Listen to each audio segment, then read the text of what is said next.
يعني بابتي موجة أمانة كما فشي سرتاي خلقها وخلق حقي خويتي بلا مواضحة بغدا ما دوام بيانو دقيقة أو بريني موجة ببي دستور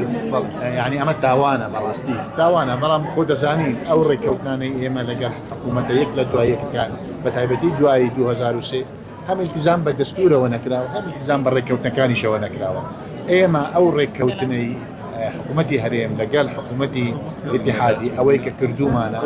او خالاني لسر ايما لسر هريم وهم يجيب ذكراون او موجيكا ما موجكاني كما وشن ببي او ريكوت اللي هم موجكاني ان جا اگر دواب كويا هر قرفتك درس بيانوا وبالتاكيد مش هريم كردستان وملاينة سياسية كانش بيداقرين لسروا بوي بتوانين